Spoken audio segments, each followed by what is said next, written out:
Salut, aujourd'hui on fait l'étude complète d'une fonction du second degré. 5 questions, une seule fonction, et on va l'explorer sous tous ses angles. La fonction c'est f de x égale moins x au carré moins 4x plus 5. On va chercher ses racines, sa forme factorisée, sa forme canonique, son tableau de variation, son tableau de signes, et enfin sa position par rapport à une droite. C'est un exercice de bac typique, maîtrise-le et tu maîtrises le chapitre. Allez, question 1, c'est parti. Question 1. Trouver les racines de f. On cherche les valeurs de x pour lesquelles f de x égale 0. On identifie d'abord les coefficients. A égale moins 1, B égale moins 4, C égale 5. Calcul du discriminant. Delta égale B au carré moins 4AC, soit moins 4 au carré, moins 4 fois moins 1 fois 5, ça fait 16 plus 20. Delta égale 36, c'est-à-dire 6 au carré. Positif, donc deux racines réelles distinctes. Calcul des racines. Attention ici, A est négatif, donc 2A égale moins 2. X indice 1 égale moins B plus racine de delta sur 2A, soit 4 plus 6 sur moins 2, soit 10 sur moins 2. X indice 1 égale moins 5. Et X indice 2 égale 4 moins 6 sur moins 2, soit moins 2 sur moins 2. X indice 2 égale 1. Et on vérifie. F de moins 5 égale moins 25 plus 20 plus 5, soit 0. Et F de 1 égale moins 1 moins 4 plus 5, soit 0. Les deux racines sont confirmées. Question 2. Forme factorisée puis forme canonique. On connaît déjà les deux racines, et A égale moins 1. La forme factorisée s'écrit directement. F de x égale A fois x moins x indice 1 fois x moins x indice 2. Soit f de x égale moins 1 fois x plus 5 fois x moins 1. Ce qui donne f de x égale moins fois x plus 5 fois x moins 1. Vérification. Moins fois x au carré plus 4x moins 5, soit moins x au carré moins 4x plus 5. C'est bien notre f de x. Parfait. Passons à la forme canonique. On calcule le sommet. Alpha égale moins b sur 2a, soit moins fois moins 4 sur 2 fois moins 1, soit 4 sur moins 2. Alpha égale moins 2. Et bêta égale f de moins 2.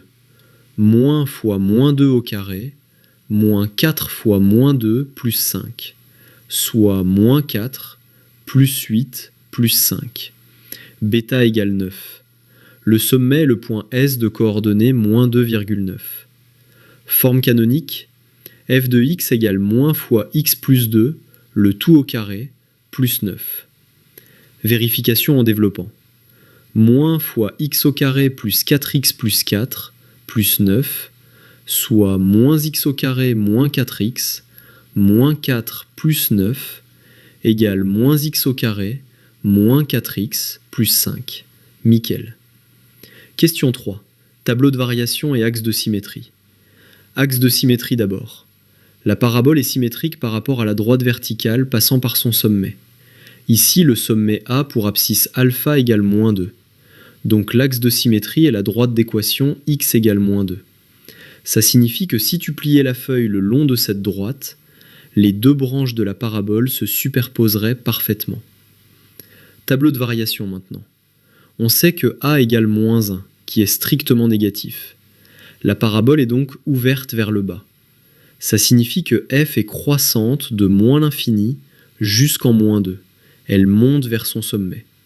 Puis décroissante de moins 2 jusqu'à plus l'infini. Elle redescend après le sommet. La valeur maximale de f est 9, atteinte en x égale moins 2. Et f tend vers moins l'infini aux deux extrémités. La parabole descend indéfiniment à gauche et à droite. Ces résultats se lisent directement depuis la forme canonique et le signe de A. C'est tout l'intérêt de la forme canonique. Question 4. Tableau de signes de f de x. Pour dresser le tableau de signes, on applique la règle du signe pour un trinôme. Le coefficient A est négatif et delta est positif, avec les racines x indice 1 égale moins 5 et x indice 2 égale 1, dans l'ordre croissant. Retiens bien la règle. Quand A est négatif, f de x est positif entre les racines et négatif à l'extérieur. C'est l'inverse du cas A positif. En fait, la parabole est ouverte vers le bas. Elle est donc au-dessus de l'axe des abscisses entre les deux racines, et en dessous, à l'extérieur. Donc, pour x inférieur à moins 5, f de x est strictement négatif. En x égale moins 5, f s'annule. Pour x strictement compris entre moins 5 et 1, f de x est strictement positif. En x égale 1, f s'annule à nouveau. Et pour x supérieur à 1, f de x est strictement négatif. En résumé, f de x est strictement positif si et seulement si x appartient à l'intervalle ouvert de moins 5 à 1. Et f de x est strictement négatif si et seulement si x appartient à moins l'infini jusqu'à moins 5 ou à 1 jusqu'à plus l'infini. Question 5. Position relative de la courbe et de la droite D d'équation y égale 2x plus 5. Question 5, la plus riche et la plus complète.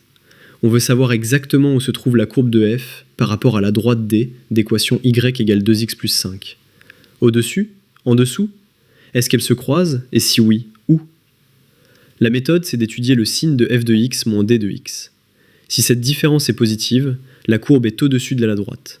Si elle est négative, la courbe est en dessous. Et si elle est nulle, la courbe coupe la droite. On pose donc h de x égale f de x moins 2x plus 5. Calcul de h de x. On soustrait 2x plus 5 à f de x, soit moins x au carré, moins 4x plus 5, moins 2x moins 5. On regroupe terme à terme, h de x égale moins x au carré, moins 6x. Et on factorise. On met x en facteur. H de x égale x fois moins x moins 6. Ou encore h de x égale moins x fois x plus 6. Les racines de h sont x égale 0 et x égale moins 6. Bingo.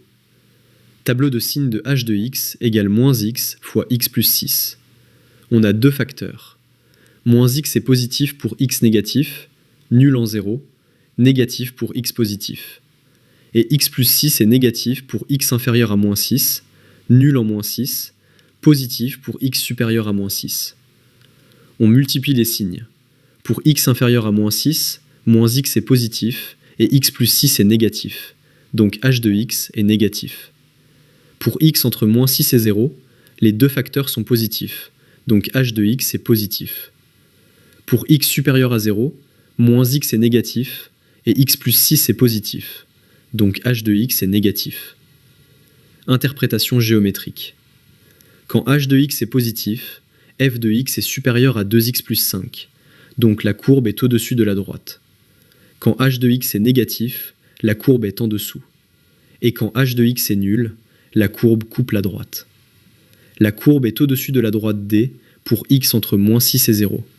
Elle coupe la droite en x égale moins 6 et x égale 0. Et elle est en dessous partout ailleurs. Les points d'intersection. Pour x égale moins 6, y égale 2 fois moins 6 plus 5, soit 12 négatif plus 5, soit moins 7. Le point A est de coordonnées moins 6,-7. Pour x égale 0, y égale 2 fois 0 plus 5, soit 5. Le point B est de coordonnées 0,5. On peut vérifier avec f.